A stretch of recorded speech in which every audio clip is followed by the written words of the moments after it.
και ανακοίνωση από τον φιλοξενούμενο από το Ηρακλή, το οποίο διαβάσαμε προηγουμένως. ΠΑΟΚ Ηρακλής στην Τούμπα, διαιτητής εδώ ο κύριος Παμπορίδης. Ο Αραμπατζής διαμαρτύρεται για χέρι του Επστάιν, ο οποίος με τη σειρά του διαμαρτύρεται για πέναλτι που του κάνει ο Αραμπατζής. Βλέπουμε ότι ο Επστάιν αυτή τη στιγμή παίρνει την μπάλα με το χέρι. Συνεχίζοντας την προσπάθεια, βλέπουμε τον Αραμπατζή κρατάει τον αντίπαλό του. Αυτή τη στιγμή μπαίνοντας μέσα στην περιοχή, μπορούμε να τη δούμε αργά λίγο τη φάση. Μπορούμε να τη δούμε.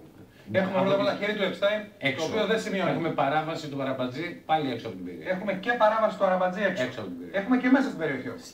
Έχουμε παρατεταμένο τράβηγμα, έτσι δεν το λέτε. Εδώ το ακριβώς.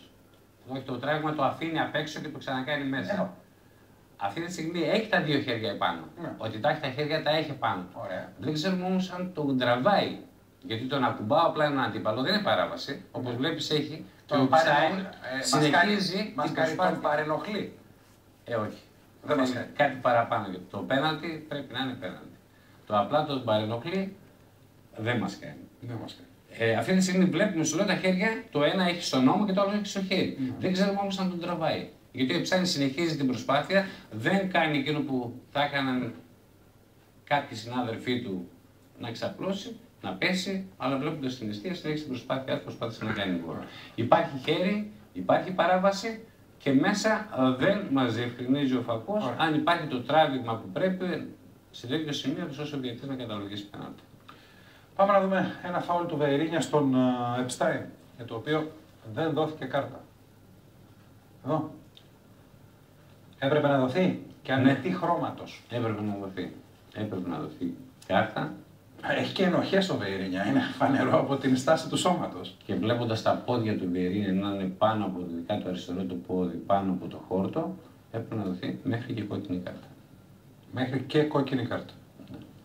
Ο τρόπος είναι τόσο επικίνδυνος προς τον αντίπαλό του.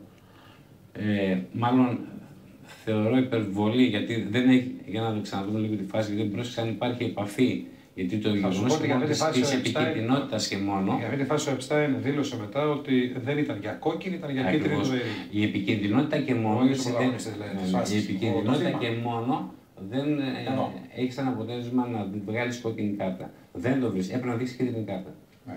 Δεν έδωσε καμία κάρτα πάντως ο κύριος. Όχι, έβγαλε στον Μαλεζά γιατί διαμαρτυρήθηκε. Ναι, για διαμαρτυρία. Εδώ έπρεπε να βγάλει. Οπωσδήποτε αυτές τις περιπτώσεις πρέπει να τις τιμωρούν.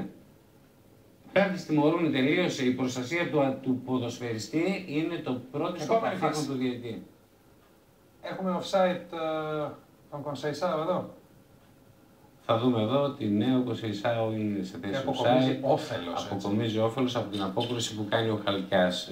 Ο βοηθός έχει πολύ καλή θέση και είναι από τους καλούς βοηθούς. Ο κύριος Τρίφων μου φαίνεται είναι από τη Δράμα, αν δεν κάνω λάθος. Ναι, ο δεύτερος. Ο κύριος Τρίφων. Ενδεχομένως το βλέμμα, το χρόνο του να δει την μπάλα, να δει το σουτ, να δει τον παίκτη, να έχασε την. Στην επόμενη φάση. Ένα φάουλ του Σορλέν στον Γιάκοπ. Εδώ. Σήκω, λέει ο κ. Παμπορίδης. Παίζεται. Το θέμα είναι πώς θα σηκωθεί ο παίκτης όταν δέχεται αυτό το χτύπημα, το οποίο είναι κόκκινη κάρτα. Είναι κόκκινη κάρτα. Είναι κόκκινη. Εδώ δεν είχαμε ούτε φάουλ, όχι κόκκινη κάρτα. Πάμε να δούμε τις κίτρινες στον Γιαννούλη και στον Κονσεϊσάο. Εδώ. Εδώ το λάθος του διαιτητή είναι ότι δεν τρέχει γρήγορα κοντά. Μπήκε ο βοηθός και σημάδεψε τα πράγματα. Σε αυτές τις περιπτώσεις, όταν έχουν κάποια σκληρά μαρκαρίσματα όπως αυτό, πρέπει ο διαιτητής και γρήγορα να τρέχει, αλλά και γρήγορα πειθαρχικά να δείχνει στους παίχτες ότι τιμωρεί αυτή την ενέργεια. Εδώ. Το να κάθισε. Εδώ. Τι να συζητάμε, το πόδι εκεί πάνω ψηλά. Σκαριά είναι κόκκινη κάρτα. Του Κονσεϊσάου. Ναι, είναι κόκκινη κάρτα. Ο Γιαννούλης δεν κάνει κάτι. Ο Κονσεϊσάου πήγαινε μετά πάνω το Γιαννούλη ξανά και ζητάει και τα ρέστα. Αυτό ακριβώς. Γιατί αφού βλέπει ότι δεν τιμωρείται από αυτό που έκανε, συνεχίζει. Ο διαιτητής δεν τον τιμωρεί στην αρχή και ευτυχώς τουλάχιστον. Η ερώτηση είναι γιατί παίρνει κίτρινο Γιαννούλης.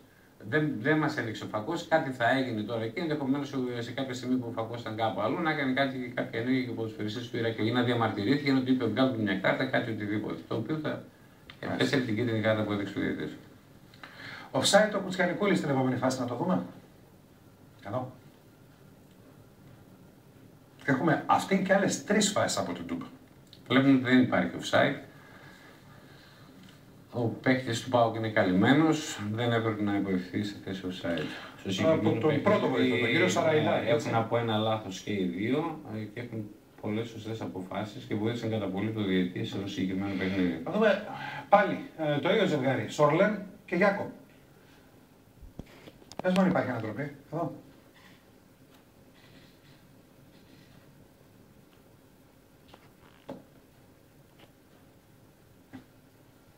Βλέπουμε ότι ο Σορλέν όχι απλά βάζει το πόδι για να τρέψει τον παίκτη, το κρατάει και ψηλά εδώ. Μην τυχόν και δεν το δούμε καλά.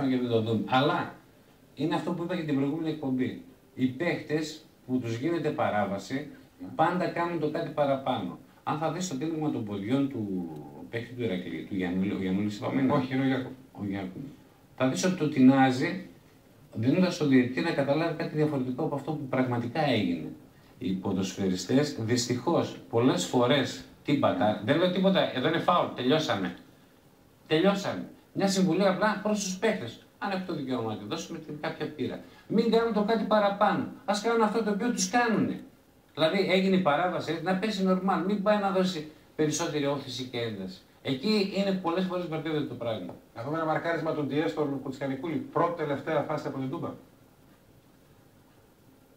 Εδώ.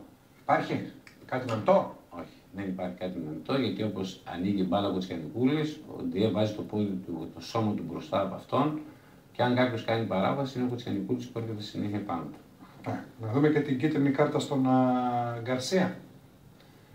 Την αμέσως επόμενη φάση και τελευταία από αυτό το παιχνίδι που ξεσήκωσε διαμαρτυρίες και ανακοίνωσε ο πλευράς της ΠΑΕ Ηρακλής. Εδώ. Το έδειξε ο Φραγκός. Ναι, τι. Ακούω. Χρώμα κάρτας. Έχεις εσύ κάποια απορία? Κοίταξε. Εγώ εδώ κρατάω μία κίτρινη και μία κόκκινη. Την κίτρινη δεν τη χρησιμοποιώ. Μόνο την κόκκινη χρησιμοποιώ. Είναι κόκκινη κάρτα. Ήταν κόκκινη κάρτα. Από πίσω, στη στέλνω τον αντιπάλο του, χωρίς στόχο την μπάλα, μόνο και μόνο στόχος του ήταν ο αντίπαλος. Μάλιστα. Για να συνοψίσουμε δηλαδή, θα έπρεπε να έχει αποβληθεί ο Σορλέν, ο Κονσεϊσάου και ο Γκαρσία. Αν είχε αποβληθεί σε πληροφορία ένας από όλους αυτούς, δεν θα είχαν γίνει τα υπόλοιπα. Ξεκίνησε το παιχνίδι πάρα πολύ καλά. Πειθαρχικά το πήγε πολύ καλά. Κίτρινη κάρτα σε έναν παίχτη του Ηρακλή με σκληρό μαρκάρισμα, κίτρινη κάρτα στον Τσιρίλο με σκληρό μαρκάρισμα. Από τη στιγμή που άφησε τη μόνη του το μαρκάρισμα του Βιερίνια, στο δεύτερο ημίχρονο είχαμε όλη αυτή την κατάσταση. Εγώ πιστεύω ότι αν έβγαζε κίτρινη κάρτα στον Βιερίνια, κακώς είπα κόκκινη, γιατί το μαρκάρισμα δεν ήταν στα πόδια του, ξέρω, μπορεί να ήταν επικίνδυνο, αλλά δεν ήταν, ξέρω εγώ. Πιστεύω ότι στο δεύτερο ημίχρονο οι ποδοσφαιριστές θα ήταν με άλλη ψυχολογία μέσα απέναντι και στους αντιπάλους, αλλά και στον διαιτητή. Και πάμε στο τελευταίο παιχνίδι για σήμερα. Αφήνουμε την Τούμπα. Αυτός είναι ο ΠΑΟΚ.